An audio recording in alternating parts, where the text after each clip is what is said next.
called al-riya, al-shirk al-khafi, meaning like the type of shirk that is hidden, where you're just not being sincere in your specific action. That could be in fasting, that could be in salah, that could be in zakat, that could be in anything, subhanAllah.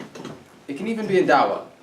And what happens sometimes today is, our hearts, they kind of divert to showing off. So we want to show off, hey, I got this shahada today, I got these number of shahadas, like we had like 10 shahadas last week, and it's kind of like the showing off part. So the whole point is we have to develop this level of sincerity. We're guiding people to Allah, or Allah subhanahu wa ta'ala is using us to guide people to Allah for His sake, so that they can attain that same guidance that we have. So that should be the niyyah beforehand, prior to jumping into the field of da'wah. So we're going to develop sincerity in da'wah. And then unveiling your blind spots. So perhaps some of you have some experience in da'wah, even if you had one conversation with a person, it's okay. You may have some experience in da'wah already. So this, inshallah, this course will help you unveil some of those blind spots that you may have missed. Okay. So just note, because it's level 1, we're not going to go into very deep philosophical discussions. We are going to talk about some things. There's going to be some technical parts to the course, but overall, we're not going to get as deep as like the advanced course, like for example, Shafad's course. Okay. So let me know a little bit more about you guys first before we proceed, only because it helps as an instructor to kind of get an overall survey of everyone. So just by a show of hands, who has been involved in da'wah? Okay, mashallah. Can I just raise your hands again, please? Can I just, for the ones who have their hands raised, can I just maybe just a quick pointer as to how you were involved in da'wah? Yes, sister. I just started a few weeks ago in Friday School in Manhattan. Okay, alhamdulillah. With Brother Weiss. With Brother Weiss and his team from Grassroots Dawah? Alhamdulillah, excellent. Very happy to hear that. So that's a great team. They're very consistent. And yeah, you're definitely in the right place, mashallah. So welcome to the field of da'wah. Yes, sister. Just talking with some non-Muslims and not any organized. Okay, so perhaps just like friends and acquaintances in our community, Yeah. like that. Okay, okay, good. Yes, brother. I work with ICNA for South Philadelphia, and we do monthly dawah on the first month of every Friday. Excellent, ICNA. So were you at the convention by any chance? Not that I'm aware of. Okay, so which ICNA branch is that? So it should be, I guess, with Philadelphia. So. Oh, in Philly, okay, alhamdulillah. Excellent. And do you guys, do you guys have dawah booths set up there and whatnot? Yes. Yes. 16th and Chestnut for anybody. Excellent, excellent, alhamdulillah. In fact, so we're doing live dawah tomorrow, right? Yes. And we're looking for a PA location, so I don't know if you guys run Sundays, by any chance? I mean, we usually do, like I said, Fridays. Fridays mostly? It's a pretty open-ended opportunity where we do. I think it's more or less you set up a booth and just do your own thing. Sure, sure. Are you at all in contact with the Street Dawah Philly team? I don't know if you guys Yes. know. Okay, yeah, because I was in touch with some of those brothers. Good, inshallah. We can discuss this more. Barakallahu feek. Brother Siddiq, how are you involved in dawah? How were you? Well, I do it now in Union Square with Brother Weiss, alongside this young lady right here. Okay. And I used to also do it in City College when I used to with the Muslim Student Center there. Okay, so that's kind of how I got started. you got interested and Yeah. started. Okay, alhamdulillah. Who else had their hand up? Yes. Yeah, I went with brother Asif, Barla. He's taking care of MCMC Dawah program now. Brother Asif Harun. Asif Barla. Okay, yeah, brother Main Asif. contact Yeah. person. So I went with him once, and we went to a nearby train station, and then we were talking to people over there, Yes, I in went fact, I there. recall the one time we were together in Plainfield. Exactly. Yes, Yeah, alhamdulillah. that's the same. That's the same. Alhamdulillah. We And actually one guy took shahada in that time. yes, we actually had the one discussion with the older lady, if you recall. Right, exactly. Yeah, subhanallah. She was too old, when she Yeah, was. may Allah guide She had a very her. good. Khair, inshallah. Beautiful. Yes, brother. At Rutgers during Islam Awareness Week. Okay, yeah. So are you part of the MSA there? I used to be. Used to be. Yeah. Okay. Yeah, no, it's a great community in terms of Muslims and dawah. So from what I recall, they set up dawah tables as well during There's like a IAW, whole, right? Yeah, there's like a whole dawah tent, and you can't miss it, so everyone is kind of forced to walk through it. And during that time, we take the opportunity to talk to anyone that we can. Excellent, alhamdulillah. Universities are definitely a great location. Who else has been involved in the field of da'wah? I think Ubaid wants to say something. Ubaid, go ahead. Tell me. Ubaid actually, he goes to public school. Yeah. So he was telling me he talks to some of his classmates about Islam. But he's so Mashallah, little, so I think the teacher was like, we don't talk about religion in school. Yeah. But It's a Ubaid restriction. tried. He said he was talking to his classmates. MashaAllah. And Ubaid, how old are you? How old? 6? Allahu Akbar. Our youngest guy here right now, right? Alhamdulillah. Yes. Oh no, I just wanted to raise my hand. Yes. So you have been involved in da'wah. Yeah, I recall with Ali. yeah, with Ali and Sheikh Karim. No. In Journal Square, right? Yeah, Joe Square, yeah. Alhamdulillah. And I recall seeing you one time in Union Square Park. Yeah, The one evening. yeah. Yeah, alhamdulillah. Alhamdulillah. Okay, so yeah, some of you guys have some experience in da'wah. Some of you have little experience in da'wah, and that's perfect for this course, inshallah. So let's continue on. So who has been involved in da'wah? Who has been to a da'wah training course? This is a more important question right now. So just by showing hands, who's been to a course like this? 1, 2. Okay, good, inshallah. Beautiful. Have you ever had to explain Islam to someone? Okay, so perhaps almost everyone at some level of degree had to explain Islam to someone. I think that was expected, right? Everyone pretty much raised their hand.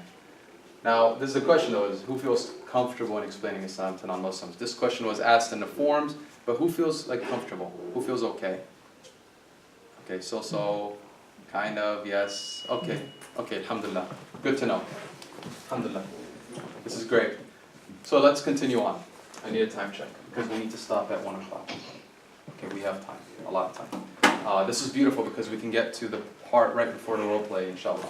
So knowing Allah. What does it mean to know Allah? Why do we need to know this? Why do we need to know about knowing Allah? Right? This is the question. Well, with anything in Islam, we need to start with the most fundamental of its teachings and the pinnacle of the teaching really, which is Tawheed, right? So we need to understand who Allah subhanahu wa ta'ala is. And this is something for us to just internalize prior to jumping into the course details. So, what does it mean to know Allah? Well, the ulama, they've split up the understanding of Allah subhanahu wa ta'ala into different categories. So you had Ibn Taymiyyah, rahmatullah alayh, who said there are 4 categories of Tawheed. Really, most of the ulama, they said it's 3 categories. And this is just a way for the mass to understand what Tawheed is, right? So they split it into different categories. So they said there is Tawheed al-Rububiyyah. They said there is Tawheed al-Ibadah and Tawheed Asma' wa Sifat.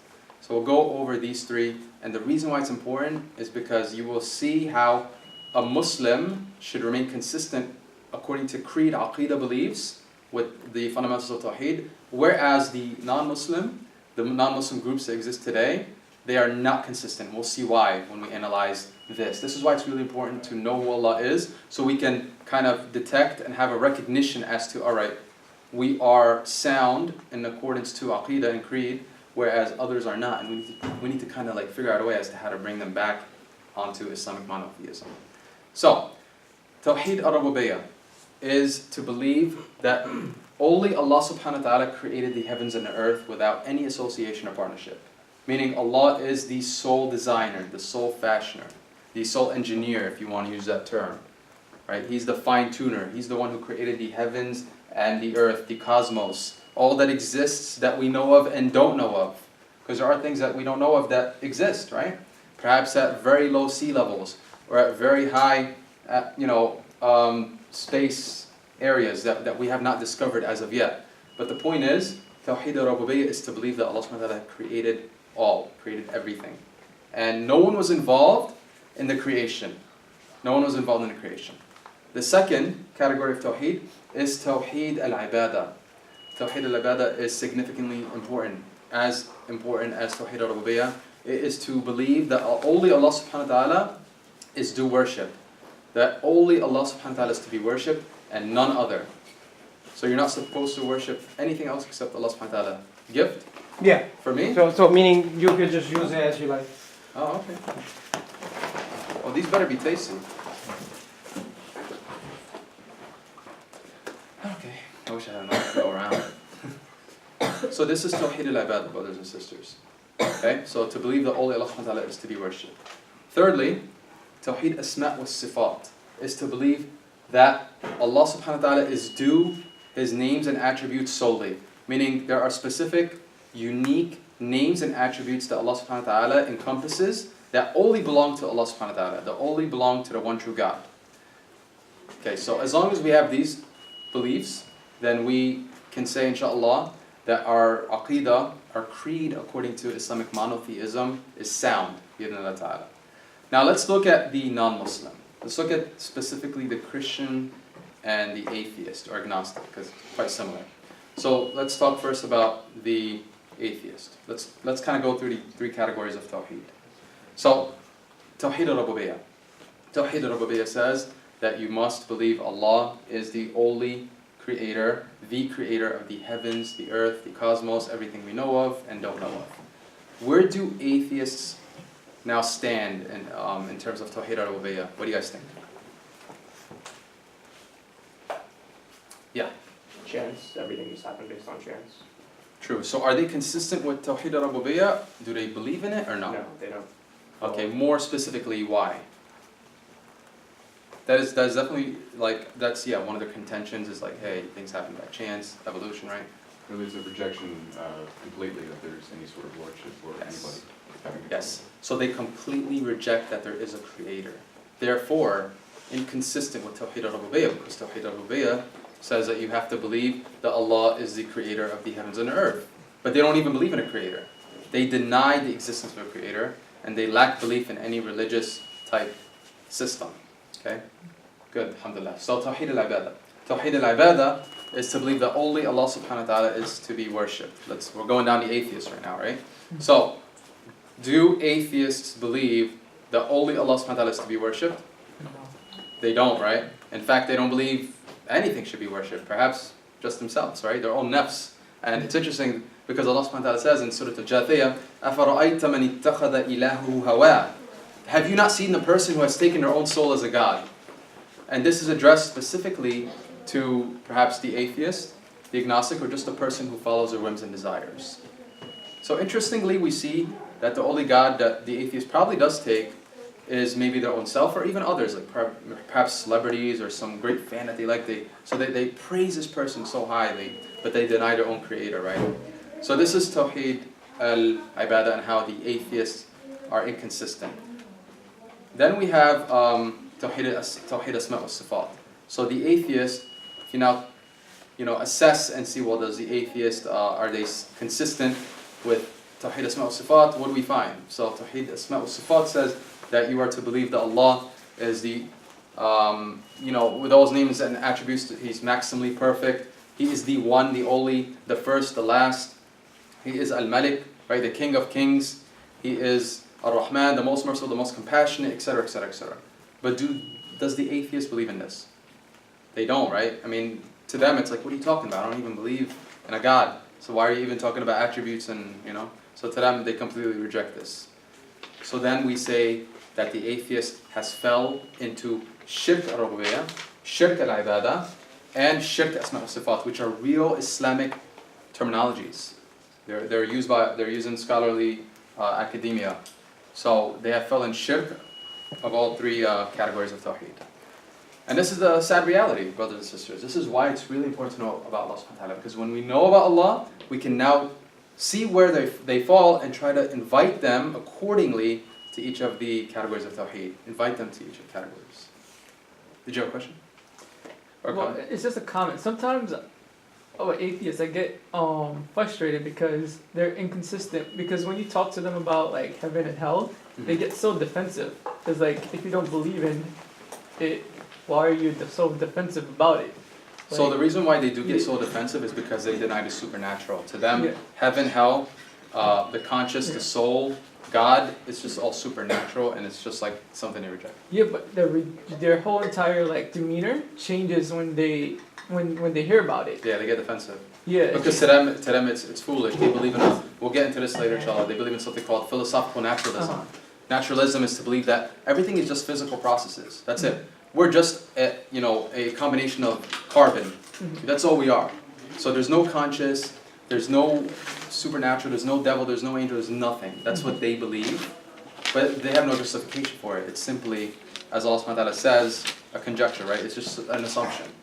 So we'll get into that inshallah a little more, but yes, they do get quite frustrated because of that reason. Yes, bro. I used to wonder, like, what are the key drivers that people embrace or like turn towards the atheism? Like, what makes them? Because most of the people at one point they believe in something, Yeah. or some god, right? And eventually that changes into atheism. So what are the key drivers? Yeah, so what we find today is there is a new rise of atheism, mainly because people are brought up as Christians. You remember Uf mentioned something really interesting yesterday.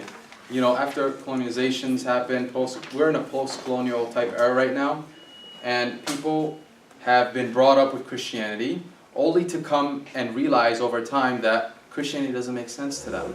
So they reject it and they turn to atheism. And this is perhaps the most common situation that exists today, both in America, in the US, and in the UK. In fact, in the UK, if you talk about Christianity, it's like there's almost no Christianity right now. People are becoming atheists. You have a new rise of atheism.